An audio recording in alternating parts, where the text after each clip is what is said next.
So what's up sa inyo mga ka-bless? It's me again, Garman TV, and for today's video mga ka-bless, tuturuan ko kayo kung paano ba gumawa ng Gmail account ngayong 2025. So i-walk through ko kayo kung paano ba mag-login and kung paano ba mag-create ng pinaka-specific na Gmail. Kasi itong Gmail na to ay importante kasi gagamitin natin to sa pag-create ng isang Facebook account or Facebook page. So ito na, wag na natin patagalin. Let's go! So itong isang way na to na ituturo ko sa inyo is kung paano mag-create ng Gmail account gamit yung cellphone natin.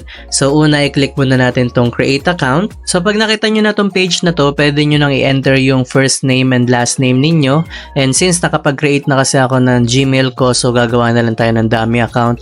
So try natin to, Gary, and yung last name is Mantibi. Then yung last name is optional naman yan. Then yung basic information, date of birth, and gender. Click lang natin tong next button sa baba. Yan, pag na-click nyo na yung next button sa baba, may isasuggest sa inyong format ng Gmail ninyo. Yan, tulad yung nakikita nyo sa screen, garymantv5@gmail.com. And yung last bullet is create your own Gmail address. So kung meron kayong preferred or gusto na Gmail address, pwede nyo namang i-gamitin yun. Pero most of the time kasi you need to make sure na yung Gmail na gagamitin nyo is wala pang gumagamit na iba. Pwede nyo natin itong i-click itong suggested niya, itong garymantv5, and then click next. So dito pwede na tayo mag-enter ng ating password. Yan, sample password natin yan, pero tatakpan ko pa yan. Make sure na kayo lang ang nakakaalam yung password na yan kasi importante yan para makapag-login kayo. Gumamit kayo ng password na mabilis yung matatandaan at hindi basta-basta malalaman ng iba. Click next. Click next ulit. I-browse nyo lang to pababa at pindutin nyo yung I agree. Pag nakita nyo nag-loading na yan, hintayin nyo lang. At kung mapapansin nyo, andun na yung Gmail natin. It's garymantv5@gmail.com. Pindutin natin yan.